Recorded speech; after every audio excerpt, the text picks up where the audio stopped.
En el Instituto de Tecnología de Massachusetts. O sea, MIT. El cerebro es algo súper fascinante. El cerebro es algo increíble. Que realmente es eso. Que realmente no sabemos. No sabemos. Quiero saber más. Quiero saber más. Pero quiero saber más. Claro, y te lo explico aunque sea con mi última neurona.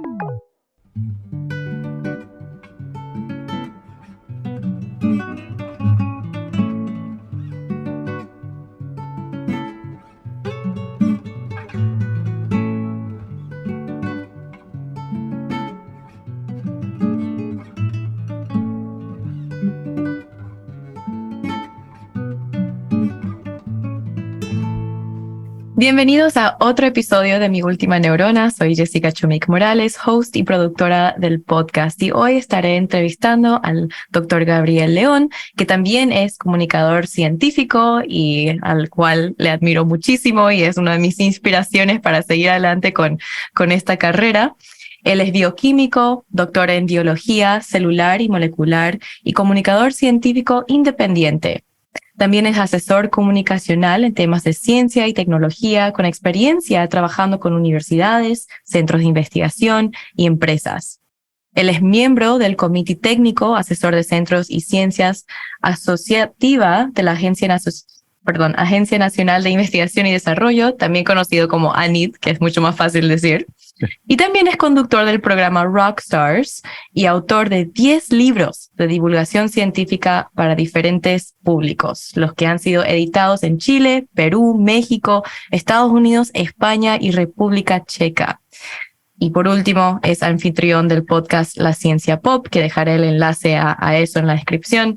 Es un podcast de ciencia más escuchado en Chile. Muy bienvenido, doctor León. Muchas gracias por aceptar la invitación y hablar más sobre esta gran iniciativa de divulgación de ciencia. Hola Jessica, ¿qué tal? Muchas gracias a ti por invitarme. Un placer estar contigo. Igualmente. Bueno, para empezar, como siempre le pregunto, aunque sea un poco distinto a esta conversación, siempre le pregunto a mis invitados, ¿cómo llegó a donde está ahora? Me encanta. Es una mezcla entre la curiosidad infantil y el fútbol.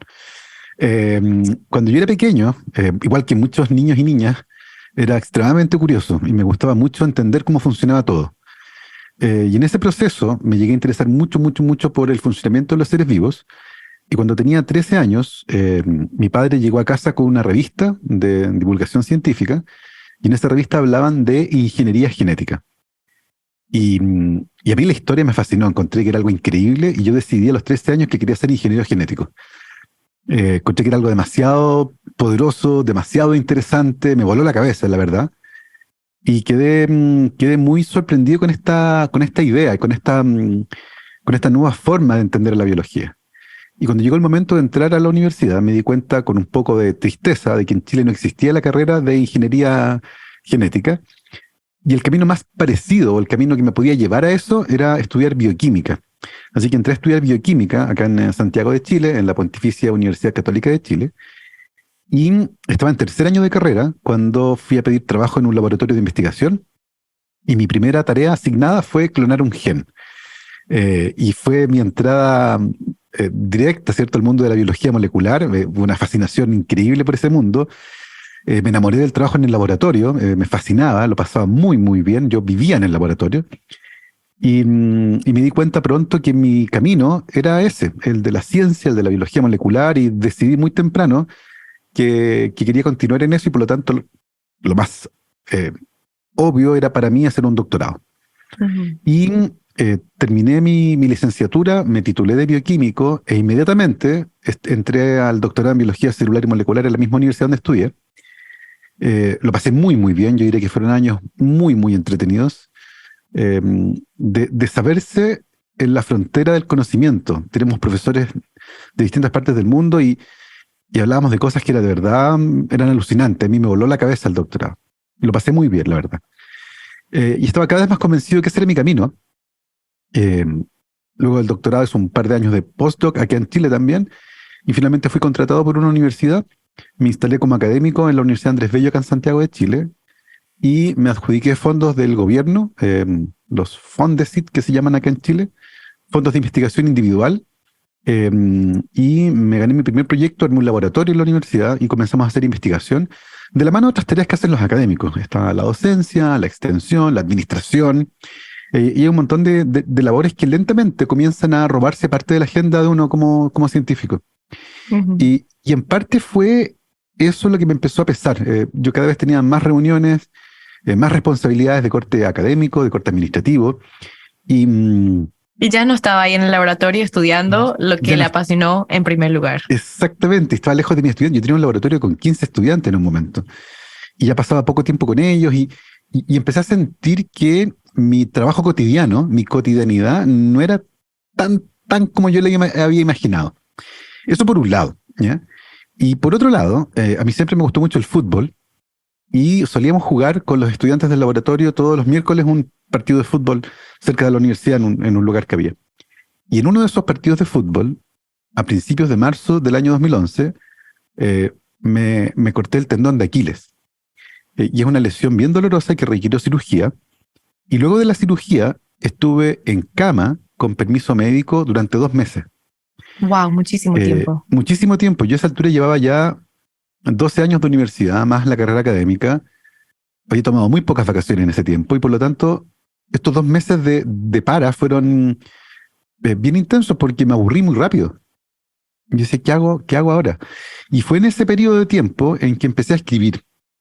Ujú. Inicialmente mi idea era escribir una novela, siempre me gustó escribir, pero me di cuenta rápidamente que una novela es bien complejo de escribir, y decidí comenzar un blog de divulgación científica. Y fue súper interesante porque gracias a ese blog me empecé a conectar con medios de comunicación. Ajá. Me empezaron a llamar de radios para que fuera a hablar de lo que yo escribí en el blog. Me pidieron permiso para publicar mis blogs en periódicos, me invitaron a entrevistas en televisión. Y O sea, lentamente inmediatamente ya tuvo éxito este blog. sí, fue bastante rápido, la verdad. Fue Ah, bien impresionante lo rápido que enganchó con medios de comunicación. Y tengo la sensación de que tiene que ver con un periodo de tiempo muy particular donde en Chile en especial la sensibilidad por este tipo de temas había aumentado muchísimo.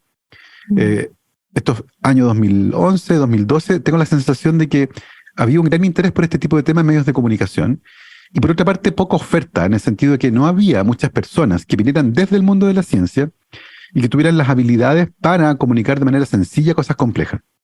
Entonces había mucha avidez por los medios por invitar a este tipo de personas, científicas y científicos, que eran capaces de comunicar de manera clara alguna idea compleja.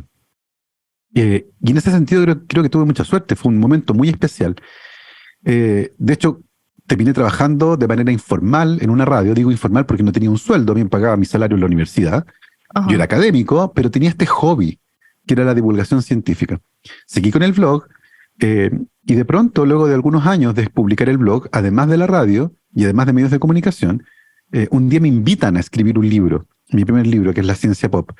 Y eso fue una invitación. Yo no busqué publicar un libro. Yo nunca llevé un manuscrito a un editor y le dije, mira, qué interesante esto, veamos si podemos hacer un libro. A mí me llegó un mensaje por Facebook a las 3 de la mañana. ¿Ya? Wow. Y Y yo pensé así que era- se forman estos enlaces, la verdad. así sí. funciona. Yo inicialmente pensé que era una broma, y me junté con esta persona que era novelista y además escritor y editor en una editorial, y él me invitó básicamente a escribir un libro. Y ese libro se convirtió hoy en 10 libros de distintos temas, todos vinculados con divulgación científica para distintos públicos. Y finalmente me di cuenta luego de varios años, yo diría que el 2014 fue el año trascendental, ya llevaba un segundo proyecto de investigación adjudicado, y me di cuenta que en realidad mi vida no era como yo lo había imaginado, y que la academia es distinta a la ciencia. Y en Chile al menos, la ciencia ocurre principalmente en las universidades. Ocurre muy poco en la industria, ocurre muy poco en empresas, ocurre muy poco en el sector privado. A diferencia de lo que ocurre en Estados Unidos, por ejemplo, o en Europa, donde efectivamente la mayor parte de las científicas y científicos trabajan en la industria o en el mundo privado. En Chile eso no ocurre. La realidad de muchos de nuestros países en Sudamérica es que la mayor parte de la investigación científica se realiza en universidades, y por lo tanto el científico además es académico. Y me di cuenta que a mí la ciencia me gustaba mucho, pero la academia no tanto.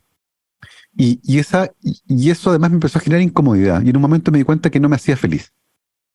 Y fue en ese momento donde yo decidí pensar seriamente si era posible vivir de la comunicación de la ciencia, ya no la divulgación solamente, sino con una disciplina mucho más establecida, la comunicación de la ciencia, con sus diferentes ámbitos, ¿cierto?, incluyendo la divulgación, si era posible vivir, tener una carrera distinta luego de haber pasado toda mi vida en el laboratorio. Yo esta decisión lo tomé a los 40 años, a los 39 diría yo. Decidí cerrar Pero mi siendo un laboratorio. PI, o sea, investigador Claro. principal, teniendo todo su laboratorio. Y una vez que uno toma esta decisión de salir de academia, ¿es fácil volver otra vez, regresar? Yo creo que no. Yo no lo intenté, pero yo te puedo contar que yo me fui quemando todos los puentes. Wow. No porque me peleé con la gente, sino porque yo decidí que no iba a volver. Y eso fue el año 2015. Yo inicialmente cerré mi laboratorio el año 2015. Estuve trabajando todavía un tiempo en la universidad en un cargo distinto. Yo fui director del Centro para la Comunicación de la Ciencia en la Universidad Andrés Bello y estuve ahí hasta el año 2017. Y en diciembre de 2017 decidí irme de la universidad y cortar todos los vínculos con la academia y dedicarme a la comunicación de la ciencia de manera completamente independiente. Y hoy, 13 de junio del 2023, no volvería. No volvería Wow. a ninguna universidad, pero tampoco a ninguna empresa. Ajá. Yo debo decir que esta vida de freelance ha sido muy interesante, muy entretenida, hago muchas cosas distintas, lo paso muy bien. Por supuesto, me permite vivir como yo imaginé que iba a vivir y con una libertad que jamás imaginé que iba a tener. Pero insisto, tuve mucha suerte porque había además en el país, en Chile, había un momento. Claro, un espacio para que uno entre y pueda tener éxito. Tal cual. Y bueno, y una de las preguntas que se me ocurrieron a mí durante esta gran historia es que si usted piensa que necesitaba hacer el doctorado y ser un profesor con mucho éxito, un científico con éxito, para poder ser divulgador exitoso de la ciencia. Es una muy buena pregunta. Nunca me lo planteé así. Y de hecho yo hoy, si tuviera que rehacer el camino, lo haría igual. O sea, igual yo haría un doctorado en ciencia. ¿Por qué? Porque hay ciertas habilidades que yo ya tenía, pero que no las había valorado. Porque en la academia no son tal vez tan valoradas. Por ejemplo, la habilidad de comunicar. Y eso siempre lo tuve. Siempre en los congresos donde presenté me fue muy bien. Siempre que me tocó presentar algún trabajo en la universidad, siempre lo hice muy bien. Y tenía esa habilidad y esa sensibilidad narrativa, esa suerte de intuición que hay que tener para contar una buena historia. Y eso ya lo tenía. Y lo he ido perfeccionando y puliendo con el paso del tiempo. Pero los conocimientos profundos y sumamente técnicos que están vinculados a la biología molecular, por ejemplo, no los podría haber adquirido de otra manera. Y por otra parte, el tener la carrera de científico por delante me permitió de alguna forma validarme frente a los medios de comunicación. Porque tú finalmente eres una persona que para un editor periodístico eres completamente desconocido y lo único que tiene es tu presentación. Este es Gabriel León y es doctor en biología molecular de una universidad que conocemos. Y por lo tanto, la validación viene por ese lado, porque él no tiene cómo saber que yo sé. Y cuando pones como medio de comunicación a una persona frente a una cámara o frente a un micrófono, tienes la responsabilidad de poner a una persona que pueda hablar sin confundir al público. ¿Cómo tú lo validas? ¿Cómo sabes que esa persona es un experto? Y es algo que no es trivial, porque ya ha ocurrido en muchas partes del mundo que personas que son más bien, encarnan más bien la imagen del charlatán, terminan en medios de comunicación. Porque hablan bonito, porque hablan bien, pero no tienen una formación adecuada, y por lo tanto el medio de comunicación termina equivocándose profundamente con la persona que puso frente a un micrófono, frente a una cámara. Entonces, siento que en mi caso al menos, y sin entender muy bien lo que iba a ocurrir, porque eso yo creo que es importante también, yo quería ser científico. Y por tanto, el camino natural era ese. Lo que me ocurrió a mí fue que en el camino me di cuenta que no quería trabajar en esos 30 o 40 años. Tengo la sensación de que hoy hay muchas personas que ya iniciaron su camino en el mundo de la ciencia, pero que antes de entrar al doctorado ya tienen claro lo que yo viví cuando tenía 39 años. Creo que yo soy una de esas personas, de hecho. Bueno, y justamente por eso te lo digo, porque tengo la sensación de que hoy está más presente el hecho de que hay vida fuera de la academia. De que la carrera de un científico no es un pasillo que comienza en el pregrado y termina siendo profesor emérito o profesor titular de una universidad. No, hay desvíos, hay otros caminos, hay caminos alternativos, hay una carrera alternativa. Entonces tengo la sensación de que en mi época, yo ya tengo casi 50 años, pero cuando yo estudié, el camino académico era el camino, no había otro. De hecho, cuando se enteraron mis colegas de la universidad que yo me iba, un colega me vio en la calle y se me acercó muy preocupado a preguntarme si estaba bien de la cabeza, si estaba seguro de lo que estaba haciendo y de qué iba a vivir. Porque no había, en la cabeza de ellos, no existía la idea de que efectivamente uno puede tener una carrera distinta. Y yo tengo la sensación de que hoy esa inquietud aparece más temprano en quienes estudian una carrera científica y que ven que la academia es solo uno de los caminos posibles y no el camino. Claro, sí, no, hay muchas, bueno, acá es distinto, quiero aclarar eso para el público, que sí es distinto también de Latinoamérica a Estados Unidos, como habíamos mencionado previamente. Acá entrar en biotech, o sea, tecnología biológica, hay muchas empresas privadas de eso, uno puede hacer muchas cosas con su doctorado, no es necesariamente voy a entrar a la academia para algún día tener mi propio laboratorio o ser profesor. Claro. Entonces tenemos más opciones, pero usted lo que hizo es demostrar que dentro de Latinoamérica, Chile específicamente, usted creó esta oportunidad de comunicación de ciencia y se nota que es muy importante. Y eso es otra cosa que quiero hablarles. ¿Por qué a las personas deberían de importar, por qué les deberían de importar la ciencia? ¿Por qué saber y entender procesos biológicos o de neurociencia o química? Yo creo que hay dos aspectos ahí que a mí al menos me parecen interesantes. No son ciertamente los únicos, pero personalmente creo que hay dos que a mí me parecen muy interesantes y atractivos. El primero se vincula con la filosofía que tenía Carl Sagan, el astrónomo estadounidense, gran comunicador científico, y él decía, cuando uno está enamorado, uno lo grita al mundo. Y es cierto, cuando uno le gusta a alguien, lo grita a todo el mundo, y mira, esa que está ahí es mi, qué sé yo, lo que sea. Y con la ciencia nos pasa eso a muchos. La encontramos tan maravillosa, tan sorprendente, tan increíble, que no podemos contener las ganas de contárselo a todo el mundo. Y que esas personas pueden acceder a ese mundo de maravillas que nosotros podemos ver porque tuvimos la fortuna de recorrer ese camino, ¿ya? Y eso es un componente importante, al menos para mí. Lo encuentro tan maravilloso, tan increíble, tan interesante, que me es imposible no compartirlo.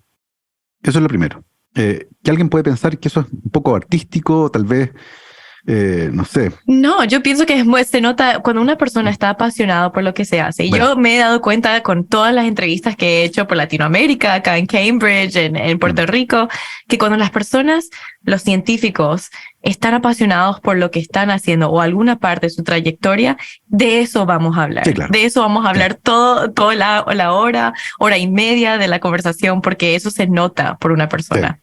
Sí, bueno, ese es el primer elemento, la pasión. Que como bien decías, Jessica, es un elemento fundamental en cualquier cosa que uno haga, por cierto. Porque si a ustedes les gusta tocar piano y se dedican al piano y sienten pasión por el piano, bueno, es lo mismo, es exactamente lo mismo. Ese es el primer elemento. Pero hay un segundo elemento que tiene que ver con el hecho de que hoy entendemos que el mundo es extremadamente complejo. Muy poca gente entiende cómo funciona y depende profundamente de la ciencia y la tecnología.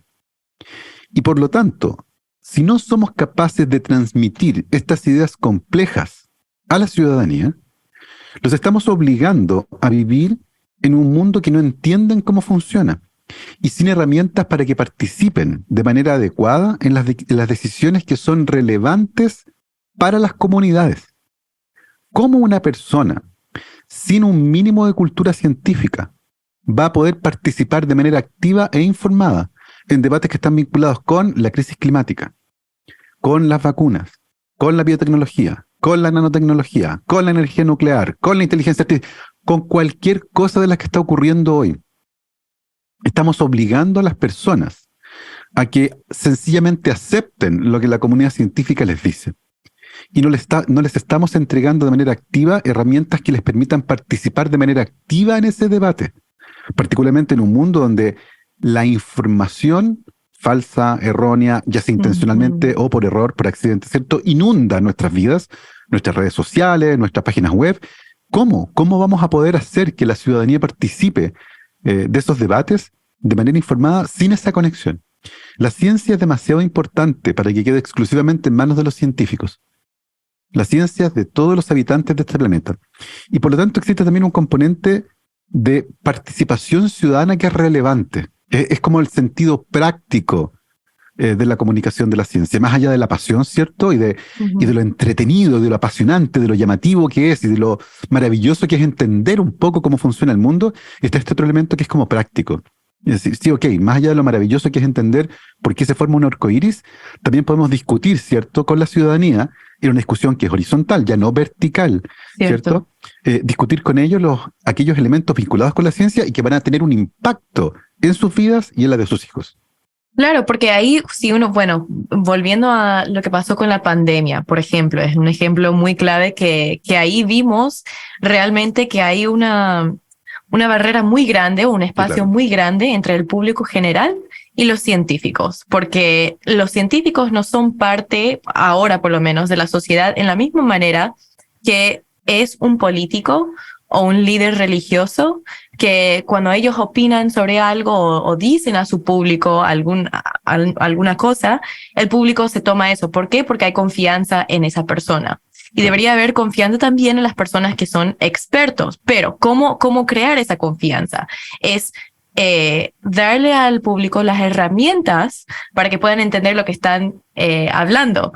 Por un lado, sí, saber cómo leer un paper o una publicación primaria es sumamente importante, pero no todos tienen acceso a una educación universitaria. A veces ni las universidades mismas tienen acceso a publicaciones porque son caras. Entonces, ¿cómo nosotros, como comunicadores de ciencia, que realmente hace falta más, cómo podemos llegar al público general y también entender bien la ciencia? Esa audiencia, la audiencia no profesional, es tremendamente relevante porque es la mayoría de la audiencia. Claro. La mayoría, como tú decías, no hizo un doctorado, no estudió ciencia. Son personas educadas, informadas, que se pueden interesar por algún tema en particular, pero no tuvieron acceso a esa formación porque no todo el mundo lo hace. Sería un planeta terriblemente aburrido si todos fuéramos científicos, ¿cierto? Necesitamos dentistas, abogados, ingenieros, panaderos, artistas, pintores, músicos, qué sé yo. Y por lo tanto, es ciertamente un desafío. Y creo que ahí hay dos elementos que son sumamente importantes. Por un lado está el elemento duro, la evidencia científica más seria, más formal, ¿cierto? La que está, como decías tú, Jessica, en las revistas científicas que muy pocas personas pueden acceder. Pero esa evidencia por sí sola no se va a mover. Claro. Esa evidencia es necesario moverla usando algunas herramientas que tienen que ver con la narrativa, con la comunicación, con el encanto, con poder hacer que esas ideas se movilicen. Hay algo ahí que tiene que ver con empatía por el otro, por entender lo que está pensando, por entender cuáles son sus miedos, porque finalmente los seres humanos no somos solo una bolsa con conocimiento. Tenemos también emociones, tenemos creencias, tenemos actitudes frente a personas. Creemos en los estereotipos. Cuando nos hablan de un científico nos imaginamos a alguien. Y por lo tanto tengo la sensación de que es importante también entender esos elementos que tienen que ver más bien tal vez con la psicología humana, con la antropología, con la sociología, con áreas que son distintas a las que alguien como yo, por ejemplo, tuvo en su formación universitaria.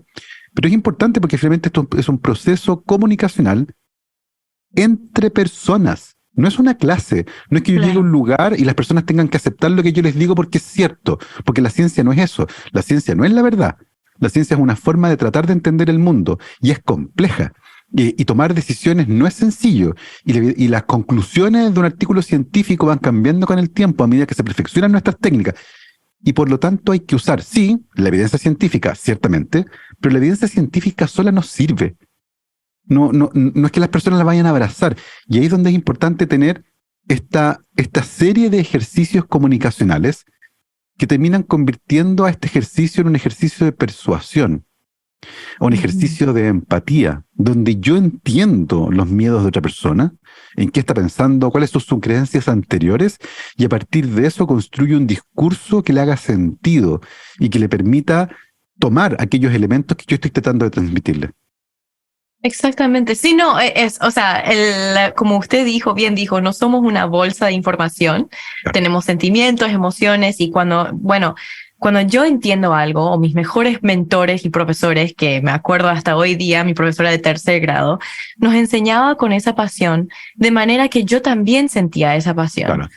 normalmente, o sea, si los oyentes del podcast me escriben y dicen, ay, me gustó mucho este episodio, por ejemplo, de autismo, porque le conocen a alguien que tiene autismo o le conocen, por ejemplo, su abuelita tiene Alzheimer's y ellos tenían mucha empatía con el episodio y ahora le pueden entender mejor qué está sucediendo en el cerebro de su abuelita. Pero eso siempre digo en las conversaciones que tengo con neurocientíficos también, es que a veces dentro mismo de la ciencia hay esta concepción errónea que nosotros solamente producimos datos, solo producimos estas cosas que son tangibles, números, cuantitativos o cualitativos, dependiendo de la clase de ciencia que uno hace, y a alguien más tiene que encargarse de divulgar eso o hacer llegar a las personas correctas para hacer un impacto en el mundo, sea en la política, sea en la sociedad misma, en el aprendizaje de los niños, en el colegio. O sea, nosotros podemos mostrar, mira, tal y tal cosa se ha mostrado que mejora esto. Y después, ahí se queda, ¿verdad? Hace falta igual que los científicos mismos lleven su trabajo más allá. Es un camino complejo ese de movilizar el conocimiento. Cuando uno piensa, por ejemplo, el tiempo que toma una droga, por ejemplo, en pasar desde las primeras etapas de investigación y desarrollo a llegar a un paciente que eventualmente la necesita, estamos hablando de 15 o 20 años. Uh-huh. Son procesos extremadamente lentos. Y efectivamente, la comunicación de la ciencia entre profesionales, la que ocurre, por ejemplo, en artículos científicos, en los famosos papers, ocurre en un cierto lenguaje, claro, que tiene restricciones que tienen que ver con el hecho de que lo importante es el dato, ¿ya? A nadie le interesa que el primer autor del estudio estaba enamorado o estaba con resaca el día que hizo el experimento fundamental. Da igual, no es relevante. Claro. ¿Ya? No nos interesa. A lo mejor hay una buena historia ahí, pero no me interesa. Lo que me interesa es que esto ocurrió cuando agregué 1,5 microgramos por ml de la droga. Ese es el dato. Y eso es lo que necesito. No me interesa ningún otro elemento que me ensucie ese panorama porque yo necesito el dato, ¿ya? Y eso es útil para la ciencia, ¿cierto? Porque permite comunicar de manera sencilla esa información que es fundamental, pero tiene una consecuencia que es bien interesante para la comunicación de la ciencia, y es la deshumanización de la actividad científica. Cuando uno lee un artículo científico, da la sensación de que hay puros robots ahí. Que un algoritmo lo escribió porque no hay humanidad, no hay una pizca de humanidad en ese artículo. No hay cómo saber que son personas, ¿ya? Claro, a menudo ni se autorreferencian claro. Nosotros hicimos tal cosa. Pero es interesante porque tiene una función, ¿cierto? Ajá. La función es no distraer la atención con respecto al dato, ¿ya? Pero efectivamente, ¿cómo ese dato después se moviliza? ¿Quién lo va a hacer? ¿Vamos a exigirle al mismo científico o científica que realizó el descubrimiento que se encargue de masificarlo a una audiencia no profesional? No lo creo. ¿Ya? Yo no lo creo. Soy mucho más naif, por decir, que usted, pero yo pienso que ciertamente hay una responsabilidad ahí para hacer algo para que otro público conozca. Sí, mira, fíjate qué interesante esto, Jessica. Yo hace 10 años atrás, yo escribí en Twitter, lo dije en público en el fondo, que yo creía que era una obligación moral de los científicos hacer divulgación y que debían hacerlo, porque sus investigaciones se hacían con fondos públicos. Y yo hoy, la misma persona, el mismo Gabriel León, 10 años después, y lo voy a decir, capaz que me arrepiento en 10 años más, pero no importa, pero yo creo que hay científicos que no deberían abrir la boca en público. Con eso sí puedo, estoy de acuerdo. Porque lo hacen tan mal que terminan generando una reacción distinta a la que querían provocar. Ya no provocan asombro, provocan espanto. Sino, güey, no entendí nada. Uh-huh. ¿Por qué? Porque no fueron formados para eso. No fueron formados para comunicarse con una audiencia no profesional. Entonces, lo que yo pienso hoy es distinto. Lo que yo pienso es, cualquier científico o científica que tenga tiempo y ganas de hacerlo, bienvenido. Pero que ojalá lo haga de tal forma que sea exitoso, asesorándose, tomando cursos, entendiendo sobre narrativa, entendiendo las dinámicas y la lógica de la comunicación, que es algo que nosotros no nos enseñan. Yo tengo la sensación de que hoy deberíamos encargarnos de eso. Y por otra parte, de fomentar a aquellas personas como tú, por ejemplo, que se encargan justamente de construir ese puente entre la audiencia no profesional y aquellos que están en el laboratorio generando conocimiento. Entonces, me parece que hoy a un académico o a una académica que hace 5 o 6 cursos al año, que además hace investigación, que tiene que rendir sus proyectos, que está con sus tesistas, que además está a cargo de una unidad de la universidad, exigirle además que haga divulgación científica me parece que es algo que no corresponde. Lo que sí yo creo que deberíamos hacer es garantizar que aquellos que tengan tiempo y ganas de hacerlo, lo hagan con un set mínimo de herramientas que garantice que lo hagan bien y que no van a generar una reacción contraria.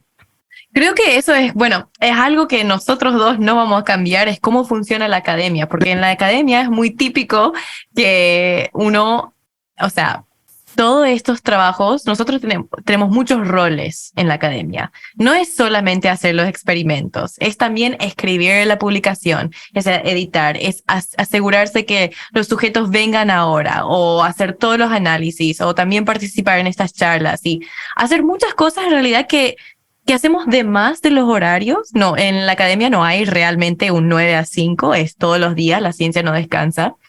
Y encima es como, si uno no hace estas cosas extras, que en realidad son extras, se le ve mal, porque ya la base está tan alto en academia, porque todo es muy competitivo, que si uno no llega a hacer eso y trabajarse de más, entonces no está haciendo suficiente, aunque en realidad solo esté haciendo lo que debería hacer.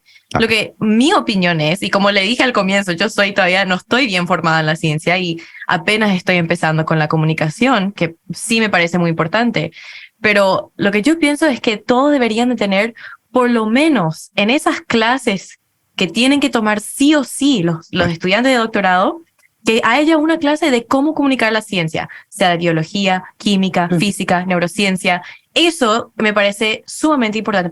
Porque yo ahora a veces me voy a charlas científicas, siendo neurocientífica, en un departamento donde hay varios laboratorios, a veces me voy a charlas, ni yo entiendo lo que están diciendo.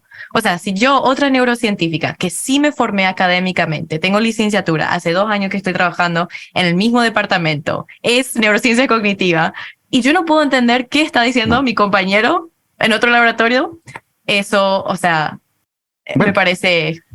Y es ahí donde viene lo que conversábamos recién. Yo creo que es ahí, y vinculándose con esto que hablamos recién de la selección de carreras, es donde las universidades probablemente deberían comenzar a diversificar las posibles salidas que le ofrecen a sus graduados, incluyendo, entre otros, cursos de comunicación. Porque en el peor escenario los van a convertir en científicos y científicas que son capaces de presentar mejor en congresos, que son capaces de escribir mejores papers, que son capaces de escribir mejores proyectos, y se van a adjudicar más proyectos y van a publicar más papers porque lo hacen mejor.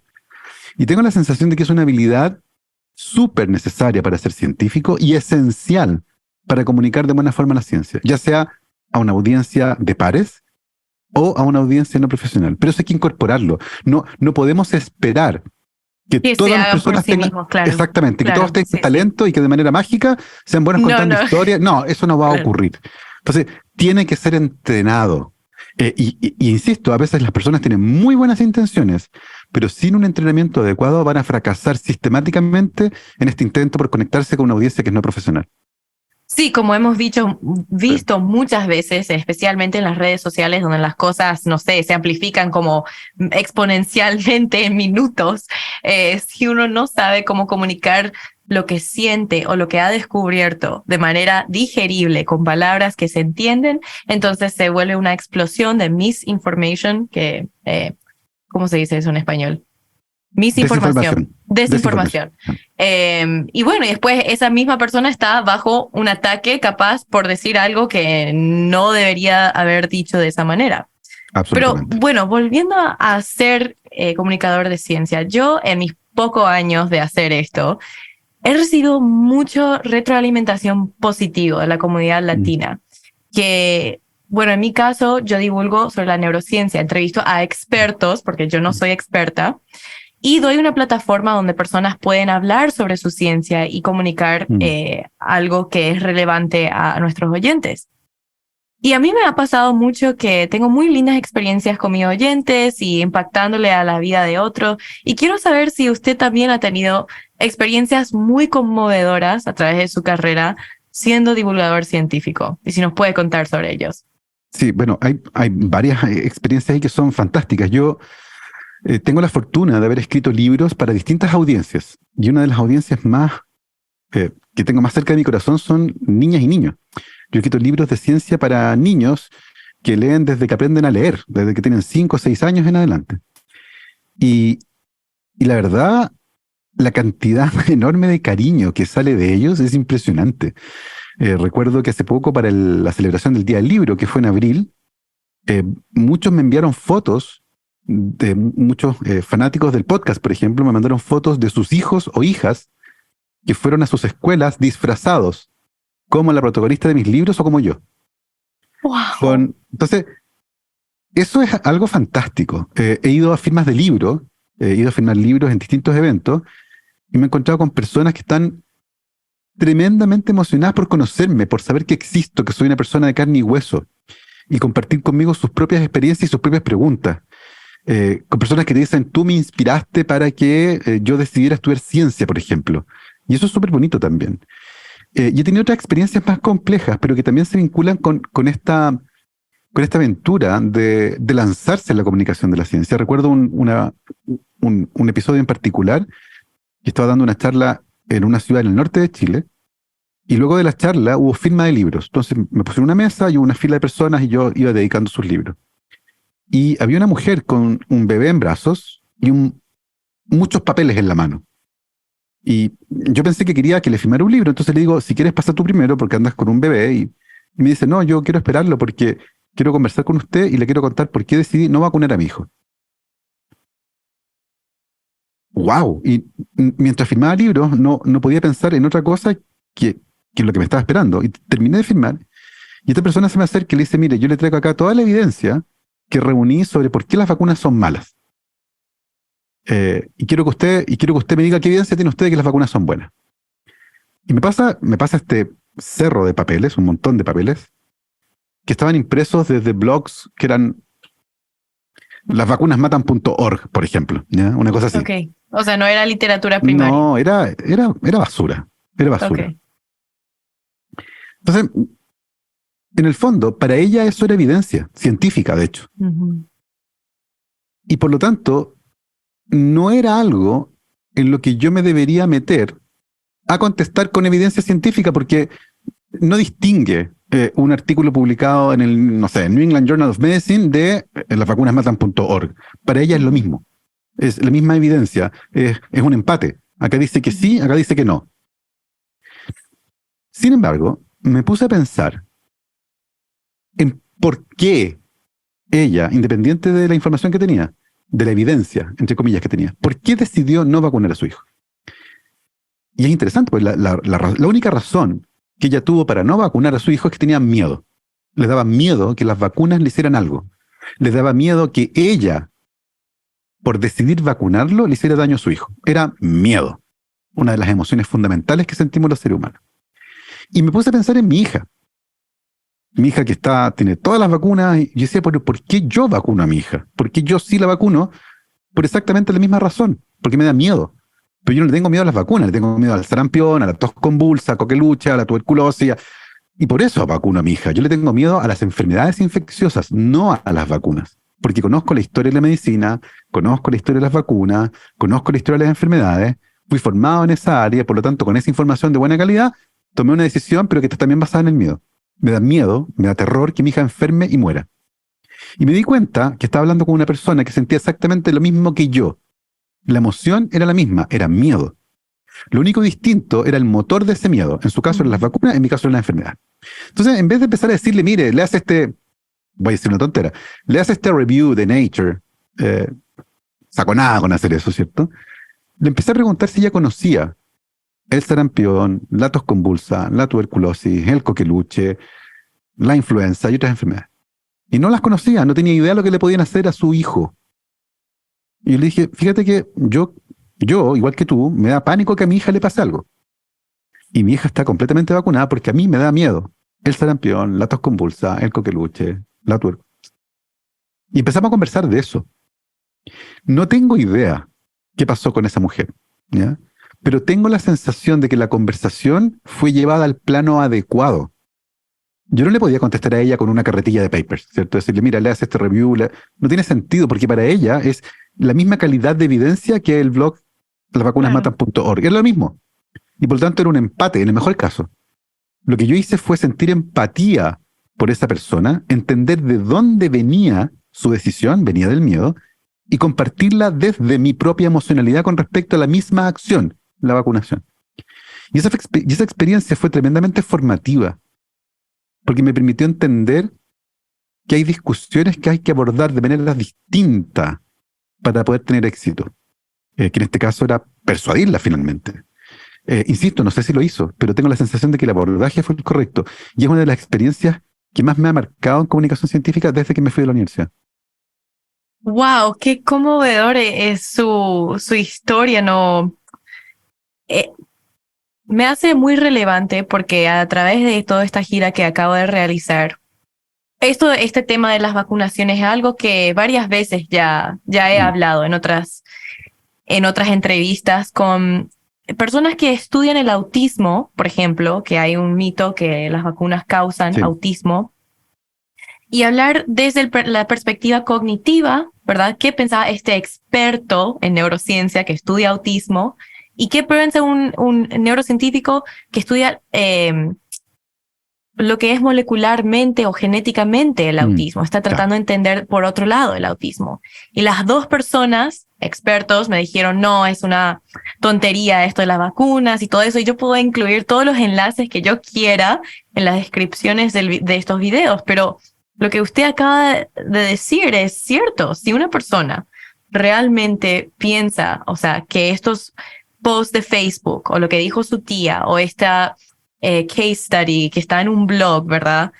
Es de la misma validez que estas publicaciones en Nature, no va a importar con quién yo hable. No importa quién está dando su opinión experta, porque ellos van a creer lo que quieren creer. Pero eso es lo que usted hizo, es conectar con la persona de manera humana. Y creo que eso podemos llevar hasta muchísimas cosas. Si una persona en una relación romántica o con un amigo que tiene diferentes vistas políticas puede al final del día decir, mira, los dos seguramente tenemos miedo de cosas muy similares. ¿En qué podemos llegar a un acuerdo? Ahí es donde la comunicación realmente empieza, porque ahí empieza a escuchar la otra persona lo que uno tiene que decir, porque, mira, esta persona no es tan diferente a mí había sido. Y eso... Exactamente, encontrar aquellos lugares comunes que nos unen, no las diferencias que nos separan. Fíjate que algo interesante además sobre eso, Jessica, que tú mencionabas de la evidencia. Gutenberg inventó la imprenta más o menos en 1450, ¿ya? Pero recién, en la década de 1960, la mitad de la gente que vivía en este planeta sabía leer. Eso es impactante. La imprenta fue inventada en 1450, pero recién en 1960 la mitad de la población humana sabía leer. O sea, leer fue una tecnología de adopción lenta, ¿ya? Y con el paso del tiempo, leer se convirtió en sinónimo de aprender. Si uno leía algo en una enciclopedia, uno aprendía algo. Hoy eso ya no es cierto. Hoy ustedes pueden leer todo el día y no aprender nada, porque leyeron solo basura, ¿ya? Internet cambió completamente la lógica de la lectura. Leer dejó de ser sinónimo de aprender, ¿ya? Pero sin embargo seguimos diciendo eso. Oye, las vacunas causan autismo. ¿De dónde sacaste eso? No, lo leí en Internet. Lo leí, ergo lo aprendí, porque es una verdad que alguien escribió. Pero esas personas saben... ¿Cómo alguien publica algo en Internet? ¿Quiénes pueden publicar en Internet? ¿Cómo funciona ese? Si las personas, fíjate que interesante, porque se conecta con lo que hablábamos al principio, cuando hablamos de Carl Sagan y por qué comunicar ciencia y lo complejo que es el mundo. Si las personas no saben cómo funciona Internet, ¿cómo diablos van a entender que no pueden creer cualquier cosa que lean? ¿Ya? Internet es básicamente como un bar, ¿ya? Está lleno de gente, algunas que son muy instruidas, muy entretenidas, muy divertidas, otras que son un poco antipáticos tal vez, pero está lleno de borrachos también. y de borrachos que hablan incongruencias y que mientras hablan escupen y que se orinaron enteros encima. Claro. Entonces, no sé si vamos a tomar mucho en cuenta esa conversación, pero en Internet lo hacemos. Pero Entonces, ¿cómo una persona puede distinguir, una persona que esté escuchando nuestra conversación, cómo van a distinguir a quiénes escuchar y a quiénes no? Bueno, el gran problema, Jessica, es que hoy nuestra herramienta más importante para distinguir aquello es que nos hace sentido con las ideas preconcebidas que teníamos. En el fondo, la mayor parte de las personas busca información en Google hasta que encuentre un dato que confirma lo que ya pensaba inicialmente, porque nos encanta tener la razón. Es un fenómeno psicológico, ¿verdad? Absolutamente. Absolutamente psicológico. Nos encanta tener la razón. Y como decía el gran filósofo estadounidense Daniel Dennett, no hay forma amable de decirle a alguien que está equivocado. Es un terreno complicado. Es una tarea tremendamente compleja hacerle vela a alguien que está equivocado. Sobre todo una vez que esa información se convirtió en parte central de sus creencias, ¿ya? Y tu pregunta nos lleva de vuelta a las credenciales. ¿Cómo uno se presenta en el mundo? ¿Esta persona es un experto en aquello o no? ¿Ya? ¿Dónde está la evidencia que respalda lo que dice? ¿Cómo sé que Y de nuevo, es cultura científica.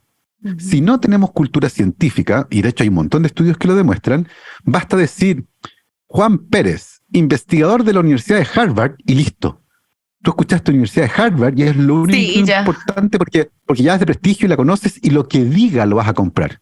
O como pasó este fin de semana con el Sunday Times, un periódico inglés de gran prestigio, la versión dominical del The Times, un periódico probablemente el más prestigioso del Reino Unido, saca un artículo sin ningún sentido que desliza la idea de que el COVID-19, el SARS-CoV-2, fue inventado en un laboratorio en China como un arma biológica. ¿Cuál es la evidencia para respaldar la afirmación? Ni una. Ni una. Son puras opiniones de personas no identificadas en base a un informe que no se muestra. Esto tiene cero credibilidad. Y sin embargo, todos los medios del mundo replicaron la nota. Wow. Se confirma que el virus fue inventado. ¿Dónde está la confirmación? ¿En qué parte del artículo dice lo que dicen que dije? No hay ninguna parte. Entonces, sin ese espíritu crítico, fíjate que cuando hablamos de discutir muchas veces, se le da a ese ejercicio un sentido negativo.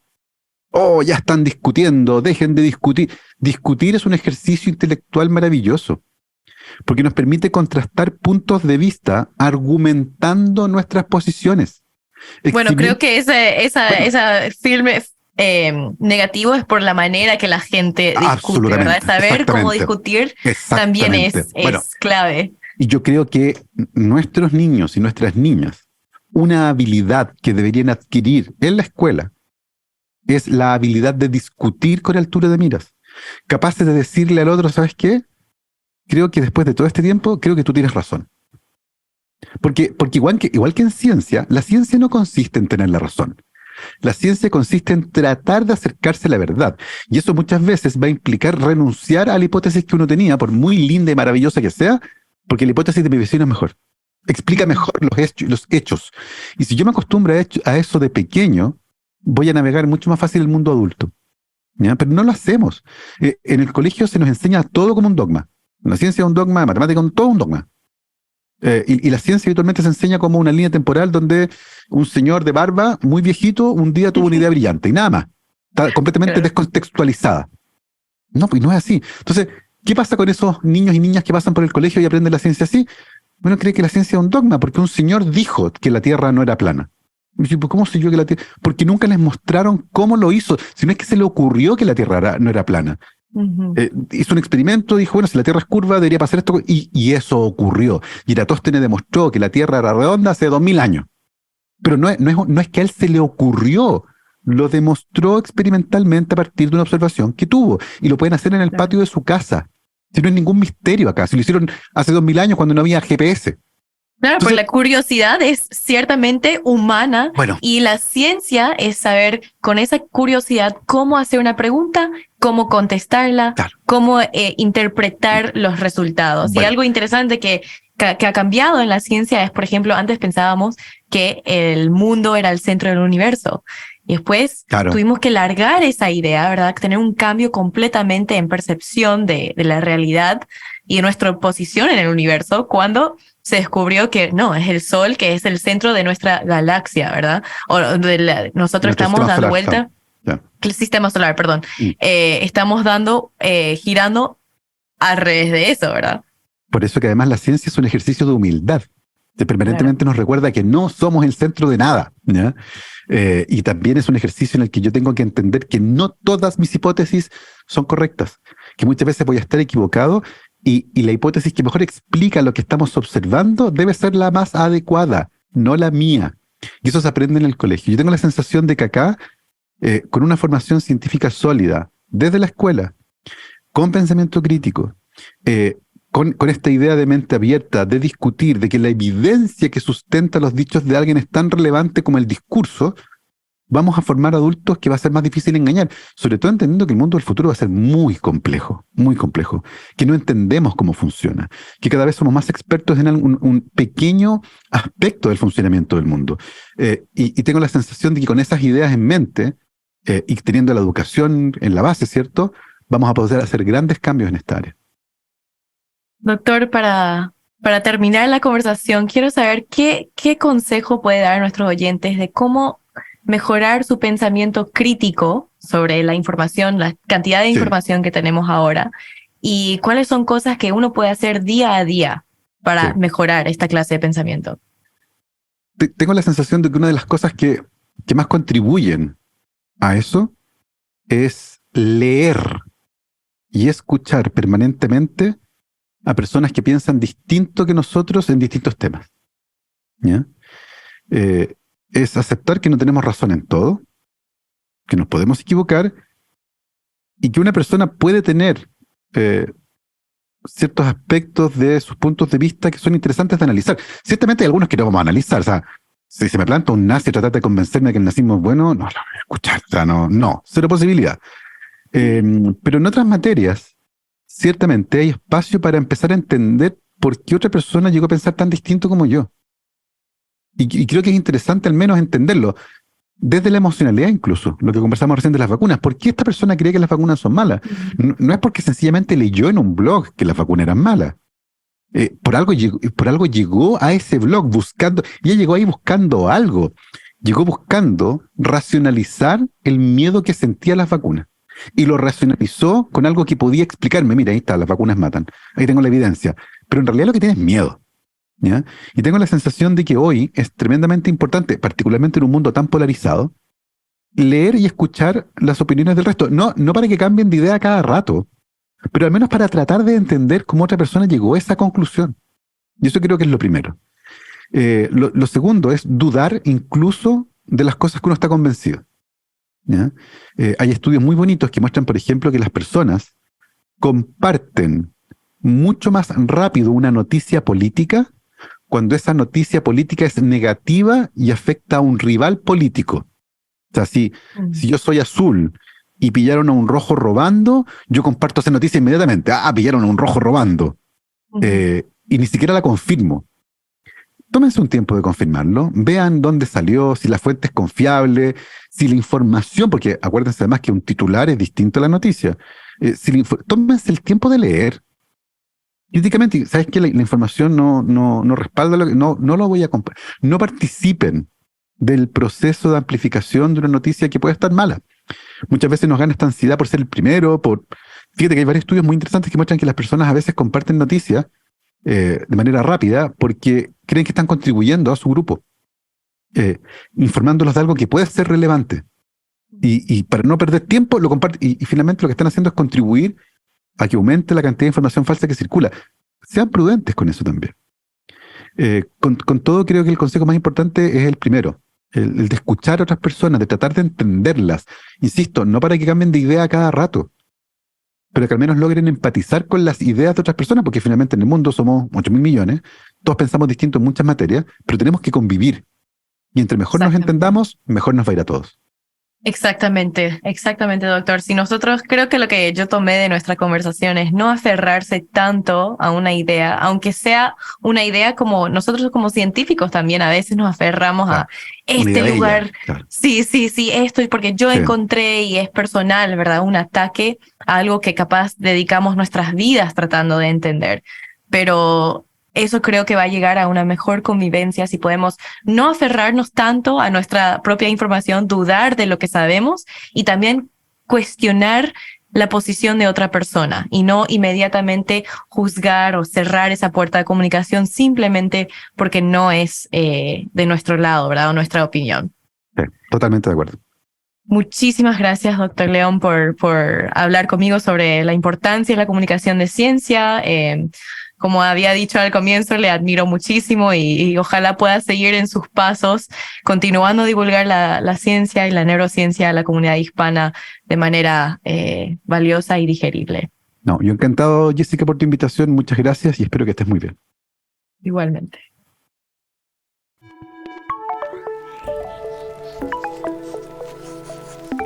Si disfrutaste nuestro contenido, no te olvides de darle me gusta al video y suscribirte al canal de Mi Última Neurona para estar al tanto de los nuevos episodios.